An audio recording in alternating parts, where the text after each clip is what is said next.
విశాఖపట్నంలో నాకు బాగా తెలిసిన వ్యక్తి కూతురికి చాలా కాలం గర్భం రాలేదు.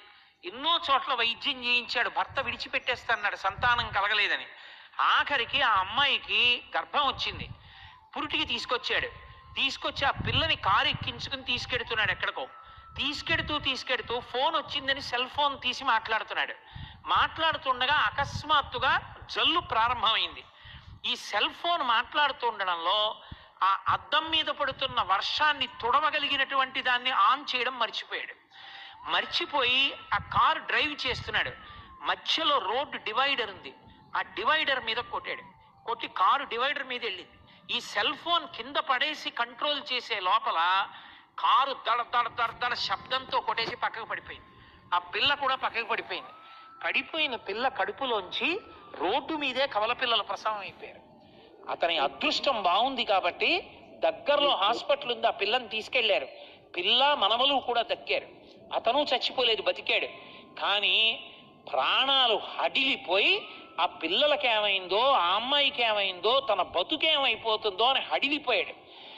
మాట్లాడకూడని చోట సెల్ ఫోన్ మాట్లాడడం అంత ప్రమాదకరం. పెద్దవాళ్ళు అయిపోయిన తర్వాత ఫోన్ అవసరం. నాకు సెల్ ఫోన్ ఉంది, కానీ నేను ఎప్పుడు ఉపన్యాసాలకు వెళ్ళేటప్పుడు సెల్ ఫోన్ జేబులో పెట్టుకోను. After all heavens are not going to fall down. ఏమవుతుంది, నేను వెళ్ళేటప్పటికి మిస్డ్ కాల్ రిజిస్టర్ అవుతుంది. అది నా భార్యే కావచ్చు. వెళ్ళిన తర్వాత మిస్డ్ కాల్ చూస్తాను, ₹1 అవుతుంది అంతే. అంతకన్నా నా సంస్కారం కన్నా గొప్పది కాదు. నేను వెళ్ళి రీడైల్ చేస్తాను. ఏమంటే ఎందుకు ఫోన్ చేశారు, ఉపన్యాసానికి వెళ్ళాను అందుకు నేను ఫోన్ ఎత్తలేదని చెప్తాను, మాట్లాడతాను.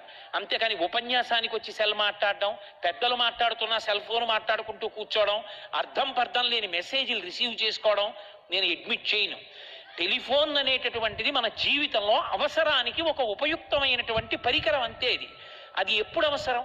మీతో మాట్లాడవలసిన అవసరం, మీరు నిర్ణయాలు చేయవలసిన అవసరం మీరు పెద్దవాళ్ళు అయ్యాక. ఈ వయస్సులో సెల్ ఫోన్ ఉండవలసిన అవసరం ఏమిటి? సెల్ ఫోన్ కంపెనీలు అమ్ముకోవాలి కాబట్టి అవి ఎన్నైనా అట్రాక్ట్ చేస్తాయి, ట్యాక్స్లు వస్తాయి కాబట్టి గవర్నమెంట్ ఎంకరేజ్ చేయొచ్చు. కానీ పిల్లలుగా మీరు ఆలోచించుకోవాలి, అది మనకు అవసరమా అని. ఒక కార్ అంటే యాక్సిలరేటర్ ఒక్కటి ఉంటే కార్ కాదు. నేను ఇక్కడి నుంచి ఏదో కాణిపాకం వెళ్ళాలంటే కారుకి యాక్సిలరేటర్ ఉంటే సరిపోతుందా? వేగంగా వెళ్ళిపోతే ఒక కుక్కడ్డు వస్తే ఆపడానికి బ్రేక్ ఉండాలి. యాక్సిలరేటరు బ్రేకు కూడా ఉంటేనే కారు. జీవితంలో కేవలం చదువుకోవడం కాదు, ఏది ఉపయుక్తమో కాదో తెలుసుకుని ఏది దగ్గరగా ఉంచుకోవాలో అది ఉంచుకోవాలి, ఏది దూరంగా పెట్టాలో అది పెట్టాలి.